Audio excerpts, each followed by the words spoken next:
I have right here nearly 20 of the most important fragrances on the planet right now, designer-wise, that you need to get your nose on. Yo, what's up guys? Timmy here, welcome back to another video today. And today we have important fragrances that you definitely need to get your nose on. Now the reason you need to get your nose on these fragrances is because some of these fragrances are just so important. They have such big impacts on the industry. They've started trends that probably led to the creation of some of your favorite fragrances that you're wearing right now. So these are just important reference points that you need to get your nose on in order to properly judge new fragrances that are coming out and maybe have some conversation with other people in the community. So a lot to cover here. I'm just gonna jump right into it. The first one, of course, is gonna be Aqua Dijo. And this one is an absolute no-brainer. You need to get your nose on this one. This one, of course, the best-selling men's fragrance on the planet right now. Even after the flankers have come out, the Profumo, the Profundo, none have dethroned this fragrance yet, and it's never gonna happen. Nothing is gonna dethrone Aqua Dijo. The DNA of this one is just spectacular. So no surprise at all that it became as popular as it did. So yeah, Aqua Dijo, definitely need to get your nose on this one. If you have not done so, you're missing out on some of the best aquatic DNA on the planet. Let's move on to the all-father of blue fragrances. Yes, we're talking about Bleu de Chanel by Chanel. Now this one is gorgeous, and to me, still one of the best blue fragrance right now in terms of quality. You smell this and you're like, this has class to it. There's character, there's a purpose with this. It's not just your typical blue shower gel kind of fragrance that you wear just to get compliments. This one has a lot of sophistication to it. There's layers to this fragrance, and both this one, the EDP, and I would argue the Parfum are amazing fragrances that you need to definitely get your nose on if you do like blue style fragrances. My favorite is gonna be the EDT and the EDP. Moving on from a blue to another blue fragrance. Now this one, you should smell this one simply because it is the sole reason that we're still in blue fragrance trend right now. Yes, I'm talking about the godfather of ambroxan. This one is Dior Sauvage. Released back in 2015, and it sold so much, it became so popular that it spawned this whole blue shower gel, ambroxan, amberwood phase. You can blame Dior Sauvage for all of that. And this one, to me, right now, even compared to a lot of other blue fragrances that comes out, this one is still the best one in my eyes. It just has that really refined Dior type DNA in it. The ingredients in here is really nice. The fragrance smells really high quality, and the smell itself is so magnetic, so attractive that no other fragrances that try to copy this one has successfully captured the magic that is Dior Sauvage. I still love this one to death. I still stand by it. This one I prefer over any of the other variations. The EDP is nice. Parfum is not good. Dior Sauvage Very Cool Spray is really nice, but to me, the original is still by far the best one. Next one, we're gonna move on to another blue bottle, but not another blue scent. Yeah, there you go. And this one is Versace Eros. Yeah, this one has a lot of clones, not by the bigger houses, I would say, but by a lot of smaller, kind of unknown, cheapy brands.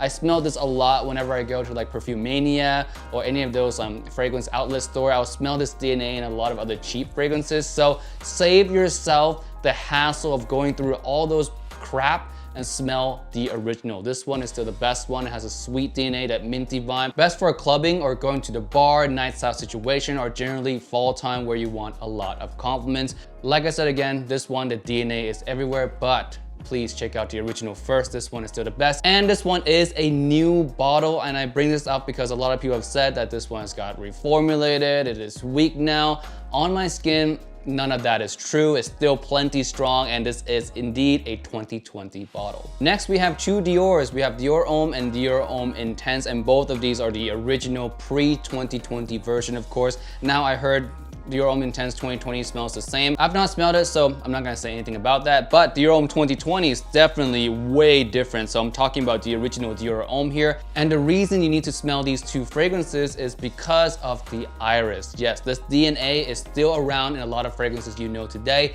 Valentino Woman Intense is one of them. And also Givenchy's Gentleman EDP has also that iris DNA. And there are even a few in the niche fragrance world that borrows this iris DNA, the iris gourmandish, kind of a little bit deep, a little bit dark, powdery-ish DNA from this line. So definitely check these two out. They're the two best ones from the line. I also like the Dior Homme Parfum as well. That one's also god tier, but that one is hard to find and expensive. These two are much more readily available. Check out these two first. Before I continue any further, of course, this is not a definitive list. It doesn't have every fragrance you need to smell on a planet out there, so don't type in the comments, hey Timmy, you forgot this, you forgot this, you forgot this, Of course, there's gonna be tons of them that I forget. So if you happen to know some of them that are not mentioned in this list, please leave it down in the comment section below and I'll cover them in maybe part 2 of this kind of video. The next pair we have L'Homme and La Nuit de L'Homme by YSL. These two are timeless DNA type of fragrance. They'll be around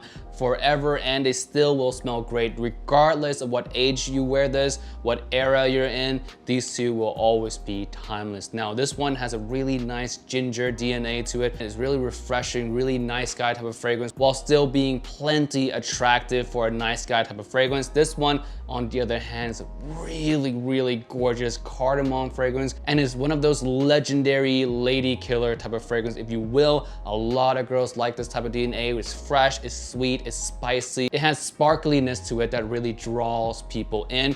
These two, smell these one if you guys have not done so yet. There are a lot of fragrances that try to copy these two DNA. None of them do it as well as the original. Next fragrance we have here is Spice Bomb by Viktor and Rolf. This one utilizes a lot of cinnamon, which gives it this really nice kind of sweet yet spicy DNA that's really unique to Spice Bomb.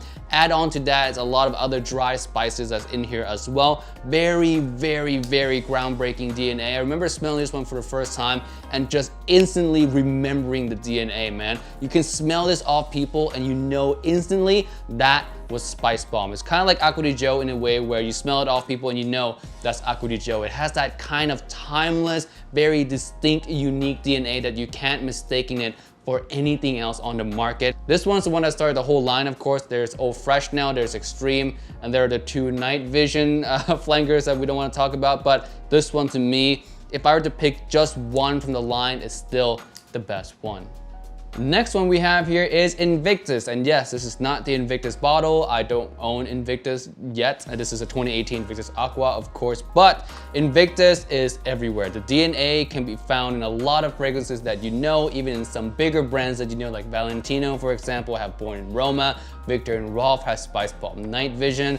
They both lean in the Invictus territory. And if you smell a lot of cheapy fragrances out there, a lot, and I mean a lot of them will lean in the Invictus territory. If you have not smelled the original, you owe it to yourself to smell this kind of, I would say, a modern historic piece at this time. So yeah, Invictus, smell that one. My favorite from the line is of course the 2016 Invictus Aqua, which is not there anymore. But if I were to pick a second favorite, it would be probably, yeah, the original Invictus or Invictus Intense. Next one is one I don't own a bottle of yet, but it is 1 Million by Paco Rabanne, and do I even need to say anything about this? This is a legendary fragrance. I mean, well, all of these really are legendary fragrance, but this one is a legendary sweet clubbing fragrance. It has been worn by so many people and spawned so many inspirations that it's hard to keep count of. And this one is second only to Aqua di Gio as a fragrance that I smell the most